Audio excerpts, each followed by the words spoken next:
Գագիկ Մելիքյանն այսօր արդեն տեսնում է Սերժ Սարգսյանի հայտարարած բեկումնային տարիները, որոնք դեռ գալու են 2-3 տարի հետո։ Չեք տեսնում այդ բեկումը։ Պարոն Մելիքյանի համար վերջերս տեղի ունեցած ամեն ինչ բեկումնային է, թե սահմանադրության եւ թե կառավարության փոփոխությունը, հանրությունը գոնե այդ բեկումները տեսնում է։ Հանրության մեջ հույսի եւ հավատի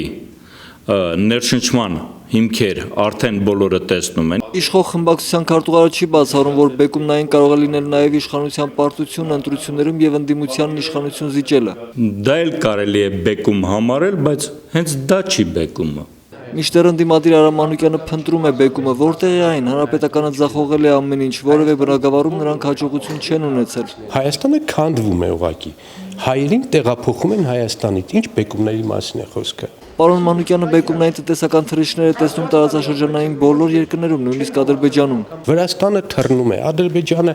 կտրուկ հաջողություններ արձանագրում։ Հանրապետականը, եթե նույնիսկ շատ ցանկանա, չի կարողանա լավ ծրագրեր կյանքի կոչել, իրականում սակայն ցանկություն չունեն, ինչ բեկում։ Իրենց ախորժակից են կողմ այս մարդիկ ուրիշ բան չեն տեսնում, չեն կարող անել։ 2017-ի բյուջեի քննարկումը պարոն Մանուկյանին հանգեցրել է այն համոզման, որ մեզ բեկումնային ոչինչ չի սպասվում, իզուր խոսքեր է ասել Սերժ Սարգսյանը։ Ճոռոմաբանությունները այս իշխանության համար ընտրություններից առաջ շատ բան են, բնորոշ են։ Այս կառավարությանը պարոն Մանուկյանը խորհուրդ է տալիս, եթե ուզում եք ձեզ գովերքեն, գոնե եղածը պահեք։